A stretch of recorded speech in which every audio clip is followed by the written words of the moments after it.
শুভ সন্ধ্যা বন্ধুরা। তো দেখো এমনিতেই ঘেমে নিয়ে চান, মেয়ের জন্য একটুখানি টিফিন বানাতে হবে। তো ও সবসময় নতুন নতুন টিফিন পছন্দ করে। তো ঘরে থাকা সামান্য জিনিস দিয়ে ওই বাচ্চাদের চোখটাকে রঙিন করে তোলা, আর খেতেও যাতে ওরা চায় সেটাই করা। চলো, তো একটা বাটি নিয়েছি, তার মধ্যে প্রথমে দেখো 2 কাপ মতন আমি নিয়ে নিলাম আটা। তোমরা এটা চাইলে ময়দা দিয়েও করতে পারো, বেশি টেস্ট হবে, কিন্তু আমি হেলথের দিকে নজর রেখেছি বলে তাই করেছি। বা হাফও দিতে পারো। একটু দিয়ে দেখলেই প্রথমে দিলাম বেকিং সোডা, তারপরে দিলাম বেকিং পাউডার, তারপরে দিলাম নুন আর বেকিং পাউডার এক মাপে দিয়েছি, আর বেকিং সোডা একটুখানি দিয়েছি, 1 চিমটে মতন আর কি।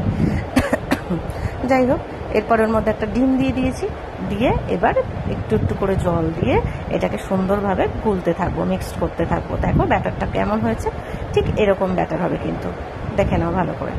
এবার কড়াই গরম করে নিয়েছি, কড়াইয়ের মধ্যে একটু জাস্ট সাদা তেল লাগিয়ে নেব, বেশি লাগবে না কিন্তু, একটুখানি সাদা তেল লাগিয়ে নেব। নিয়ে দেখো দেখতেই পাচ্ছ তেলটা রয়েছে অল্প একটু। এবার একটা আর দুটো, এরকম দুটো মানে হাতার মুখে দিলাম, দুইয়ে ভর্তি করে দিয়ে এবার আস্তে আস্তে ছড়িয়ে দেবো। এটা কিন্তু খুব পাতলা হবে না গোলা রুটির মতন, আবার খুব একদম মোটাও হবে না, তাহলে কিন্তু কাঁচা থেকে যাবে, ভালো লাগবে না। একটু ছড়িয়ে নিচ্ছি, দেখতেই পাচ্ছ কিরকম কি পরিমাণ। এইবারে দেখো এটা একটুখানি ঢেকে রেখে দিলেই সাথে সাথে শুকিয়ে যাবে, আর একদম লো ফ্লেমে মোটা কড়াইয়ে করবে। এরপর একটুখানি সস দিয়ে দিয়েছি, এটা টমেটো কেচাপ ছিল, তোমরা চাইলে পিৎজা সসও দিতে পারো এর মধ্যে।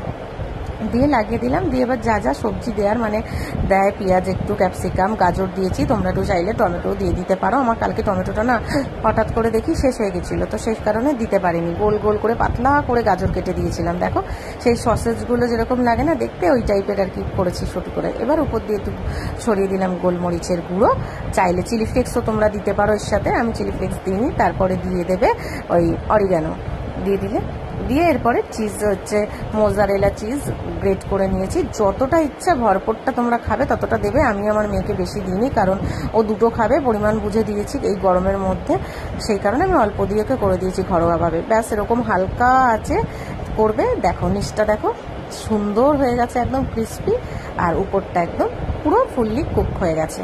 আর এটা কিন্তু দারুণ লাগে খেতে, তোমরা অবশ্যই ট্রাই করবে, একদম পিৎজা টাইপের। কেমন লাগলো অবশ্যই কমেন্ট করে জানাবে, ভালো লাগলে শেয়ার করে দিও। টাটা, সবাইকে ভালো থেকো।